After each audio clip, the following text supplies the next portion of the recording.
حضرت عمر کا زمانہ تھا تو غسان کے بادشاہ نے کلمہ پڑھ لیا.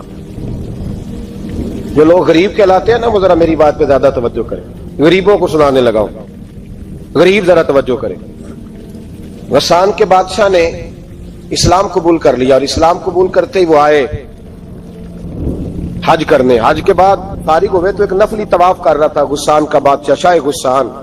حج تو خانہ کعبہ میں بھی وی آئی پی پروٹوکول ملتا ہے, آج تو مسجد نبی میں بھی وی آئی پی پروٹوکول ہوتا ہے, یہاں آ کے بھی, یہاں بھی دیکھتے صحیح تجھ کھڑا کہاں ہے. یہاں بھی پولیس والوں نے بازو پکڑے, سوچو تو صحیح یہ حال کر دیا تم نے مذہب کا. طواف کعبہ ہو رہا ہے اور غسان کے بادشاہ نے جبہ پہنا ہوا ہے باریک اور لمبا. وہ طواف کعبہ کر رہا تھا تو ایک غریب آدمی کا پیر اس کے جبے پہ آ گیا. جب پیر آیا تو اس نے پلٹ کے غریب کے منہ پہ تھپڑ مارا. جب تھپڑ مارا تو اس غریب نے سیدنا فاروق اعظم کی عدالت میں مقدمہ کر دیا کہ بادشاہ نے تھپڑ مارا ہے. حضرت عمر فاروق رضی اللہ تعالیٰ عنہ نے بادشاہ کو بلایا, فرمایا تو نے اس غریب کو مارا ہے؟ کہا جناب اس نے پیر رکھا تھا. تو فرمایا پیر رکھا تھا تو کیا ہو گیا, تو نے کیوں لمبا جبہ پہنا تھا, تجھے سمٹ کے چلنا چاہیے تھا. کہا میرے لیے حکم کیا ہے؟ حضرت عمر کہنے لگے یہاں اسے رات میں راضی کر لے, ورنہ صبح اسی جگہ اسی کونے میں خانہ کعبہ کے سائے میں وہ غریب تیرے منہ پہ تھپڑ مارے گا اور تجھے تھپڑ کھانا پڑے گا.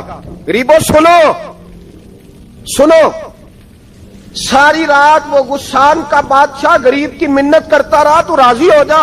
غریبوں تم سے شکوہ ہے, تم 2-4 لاکھ پہ راضی ہو جاتے ہو. غریبوں تم سے شکوہ ہے, تم انصاف ہونے نہیں دیتے. غریبوں تم تھوڑی تھوڑی بات پہ مطمئن ہو جاتے ہو. تمہاری زیادتی ہے, تم نے ظلم پروان چڑھایا ہے. جب تم چودھری کے کہنے پر ایم این اے کے کہنے پہ راضی ہو جاتے ہو, تم انصاف ہونے نہیں دیتے. ڈٹنا سیکھو, کھڑے ہونا سیکھو. جب اسے کہا نا راضی ہو جا تو وہ غریب کہنے لگا میں راضی ہو جاؤں اور کل تو کسی اور کو بھی تھپڑ مارے. فرمایا جتنی تیرے پاس دولت ہے لا کے قدموں میں رکھ. ہم دولتوں کی پرواہ اس لیے نہیں کرتے کہ ہم نے محمد عربی کا چہرہ دیکھا ہوا ہے. اب میری نگاہوں میں جچتا نہیں کوئی, اس لیے کہ جیسے میرے محبوب ہیں ویسا نہیں. تم اثر لینا چھوڑ دو, تم اثر بڑا لیتے ہو. ہاں تمہارے اوپر چیزیں اثر انداز ہوتی ہیں, اس لیے انصاف نہیں ہوتا. ڈٹنا سیکھو, کھڑے ہونا سیکھو. جو بھائی ڈٹ جاتا ہے نا وہ بڑے کمال کر جایا کرتا ہے. ساری رات مناتا رہا. حضرت عمر سے کہنے لگا وہ نہیں مانتا. تو جناب عمر کہنے لگا پھر تیاری کر لیں, ہم بادشاہ نہیں دیکھیں گے, دولت نہیں دیکھیں گے, ہم رسول اللہ کا دین دیکھیں گے, ہم نبی پاک کا نظام دیکھیں گے. وہ بادشاہ رات کو دوڑ گیا, بھاگ گیا, جا کے عیسائی ہو گیا. لوگوں نے کہا اتنا قیمتی آدمی عمر نے ضائع کر دیا. فرمایا چپ کرو, میں نے کوئی چیز ضائع نہیں کی, میں نے تو اپنے رسول کا دین بچا لیا ہے, کوئی شے ضائع نہیں ہوئی. عدل جب تک میں پھر کہوں گا اس عدل کے نقصان میں ہر آدمی برابر کا شریک. ہم عدل ہونے نہیں دیتے, ہم عدل قائم نہیں کرتے. ہمارا تقاضا ہی نہیں کہ عدل ہو, ہم اپنے آپ کو عدل کے لیے پیش ہی نہیں کرتے, مزاج ہی نہیں. لیکن شرط لیکن نا غریب آدمی ابو ایوب انصاری, ماڑے بندے. اب تو پیر اور مولوی بھی گنجائش نہیں نہ دیتا کسی کو بولنے کی. تو سیاست دان تو اللہ ہی کی پناہ, وہ تو پتہ نہیں کس طرح سوتے ہیں رات کو, اللہ ہی جانتا ہے. پتہ نہیں کس طرح اپنے آپ کو مطمئن کر کے وہ زندگیاں گزار رہے ہیں, خدا ہی بہتر جانتا ہے. حضرت عمر فاروق جیسا دلیر اور جرری آدمی جمعہ پڑھانے مسجد میں داخل ہوئے تو جناب ابو ایوب انصاری دروازے پہ کھڑے ہو گئے. کہنے لگے عمر تیرے نوکر نہیں, ٹائم پہ آیا کر, بڑی دیر سے کھڑے ہیں. کیوں دیر سے آیا؟ بڑے جلالی تھے نا حضرت عمر, لیکن وہ جلالی اس وقت تھے جب کوئی ظلم کرتا تھا, اور ذات کے لیے جلالی نہیں تھے. کب وقت پہ آیا کر, کو ملازم نہیں تیرے. تو سیدنا فاروق اعظم منبر پہ چڑھے اور فرمانے لگے اللہ ابو ایوب انصاری کا بھلا کرے. جب تک اس طرح کے لوگ موجود ہیں کوئی بادشاہ بگڑے گا نہیں. اللہ اس کا بھلا کرے, اس نے میری توجہ صحیح. اور پھر عمر رو پڑے, رو کے فرمانے لگے مسلمانوں معاف کر دو, غلطی کوئی نہیں, میرے پاس کرتا ایک ہی ہے اور عبداللہ کی ماں نے وہ دھو کے خشک ہونے کو ڈال دیا تھا, غریب ہوں, کرتا دوسرا کوئی نہیں, تو وہ ذرا نا خشک ہونے میں آ کے دیکھ لو, ابھی بھی گیلا ہے, مجھے معاف کر دو, میری غلطی نہیں ہے.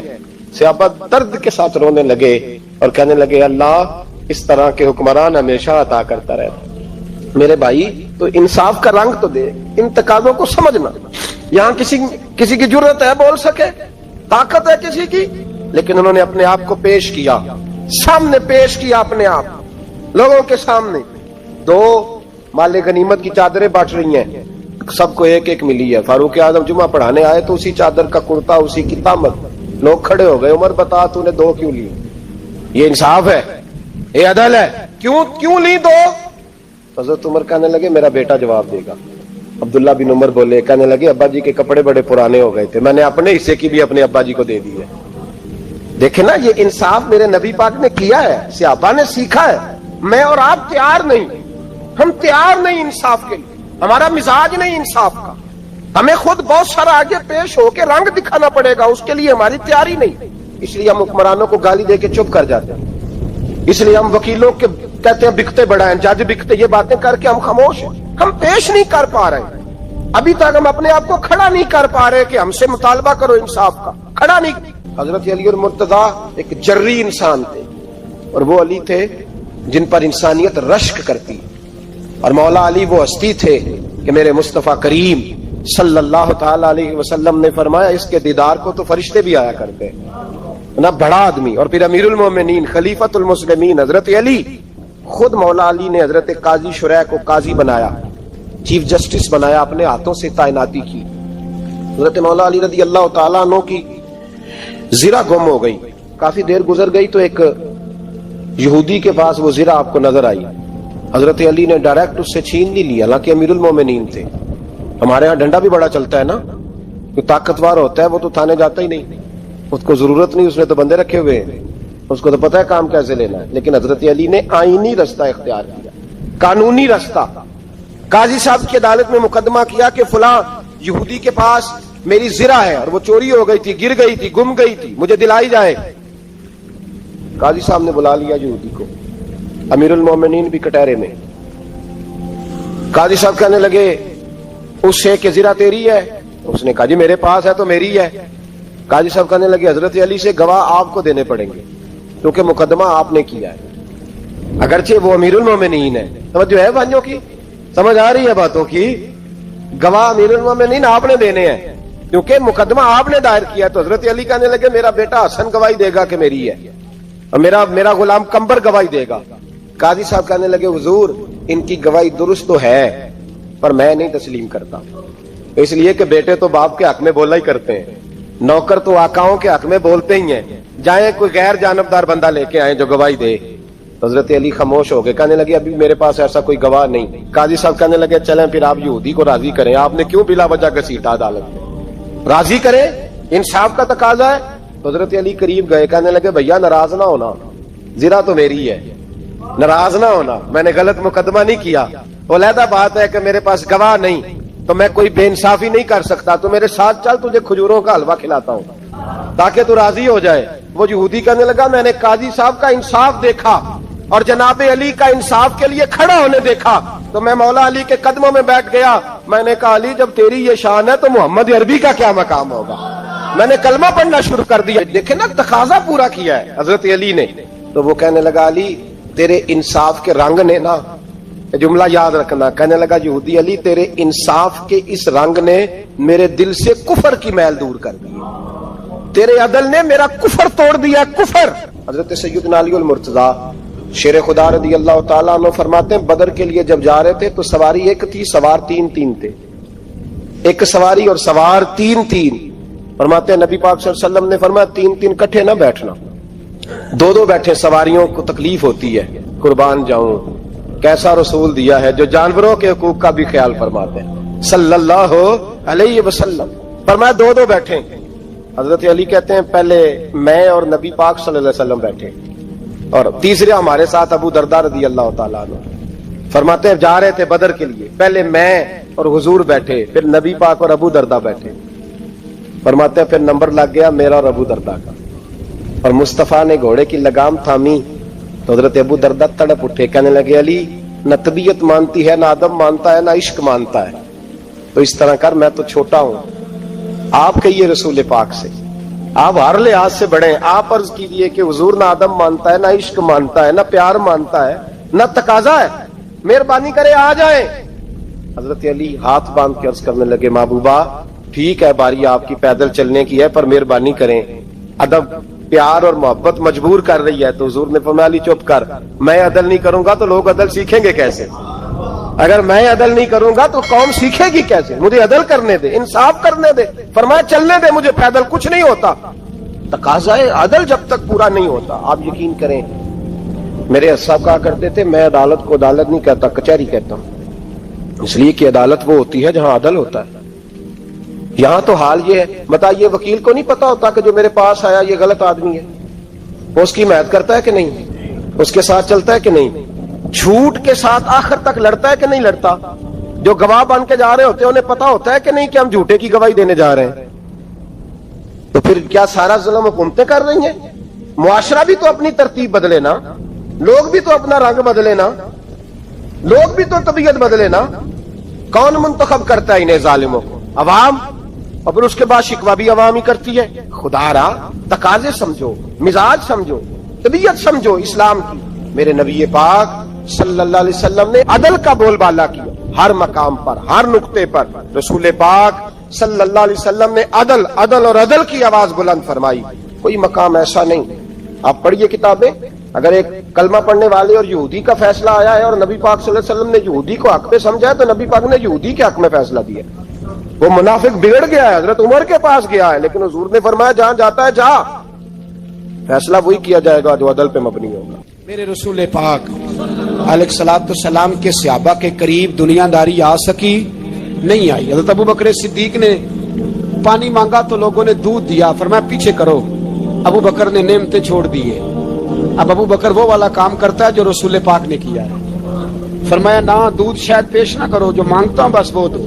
حضرت ابو بکر صدیق نے بڑے مالدار تھے. حضرت عمر فاروق رضی اللہ تعالیٰ عنہ کے پاس صحابہ کرام جمع ہو کے آئے. کون سا ایسا شخص ہے جس کی تنخواہ میں اضافہ ہو جائے؟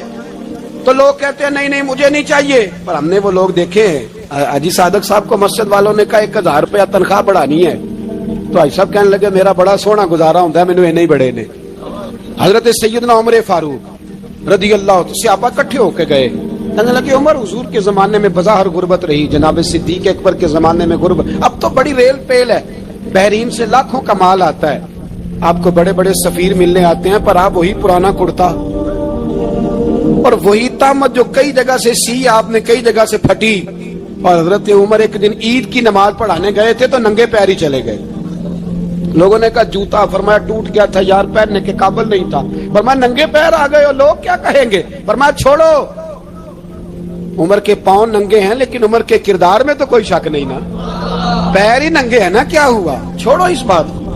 کوئی پیار نہیں دنیا داری سے, دولت سے, کوئی چکر ہی نہیں. حضرت سیدنا عمر فاروق رضی اللہ تعالیٰ عنہ کو صحابہ نے اکٹھے ہو کے کہا, یہ ہے امت کے بیدار ہونے کے طریقے جو عرض کر رہا ہوں. کہا جناب آپ اب بڑا مال غنیمت ہے اور جس طرح ہر صحابی کا حصہ ہے آپ کا بھی حصہ ہے, تو ایک نیا کرتا ہی ڈال لیں آپ خرید کے.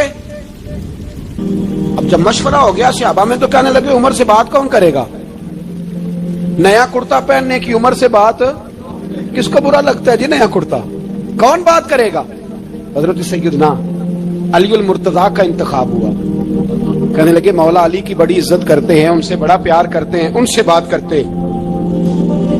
تو حضرت علی کو بلایا گیا, عرض کی حضور مہربانی فرمائیں. حضرت عمر سے کہے نئے کرتے کے لیے, آپ فرمانے لگے عمر میری بڑی قدر کرتا ہے, بڑی بات سنتا ہے, پر یہ والا کام نہیں میں عمر سے کہہ سکتا, یہ کسی اور سے کہو. تو کہنے لگے آپ رہنمائی کر دیں, کس کو کہیں؟ تو جناب علی المرتضیٰ فرمانے لگے اگر حضرت عائشہ صدیقہ سے کہو گے تو عمر فوراً مان جائے گا, وہ مومنوں کی ماں ہیں. صحابہ حضرت عائشہ کے پاس, اماں جی عمر کو بلائیں, ان کو کہیں بڑے بڑے سفیر آئے ہوتے ہیں, وہی پرانے کپڑے پہن کے بیٹھ جاتے ہیں. اللہ اکبر. حضرت عائشہ نے پیغام بھیجا, فرمایا عمر کو بلاؤ. عمر فاروق دوڑے ہوئے آئے, پردے کے پیچھے حضرت عائشہ کے پاس گھٹنوں کے بل, اماں جی دیر تو نہیں کر آیا میں آنے میں؟ حکم ہو, حضور کے گھر سے پیغام آیا, بڑے بڑے سفیروں کو چھوڑ کے بھاگے. حضرت عائشہ صدیقہ کہنے لگی عمر دیکھو جائز پیسے ہوں تو اسلام اچھے لباس سے منع نہیں کرتا, اب بڑا بڑا مال آیا ہے, اب تیرا بھی حصہ ہے,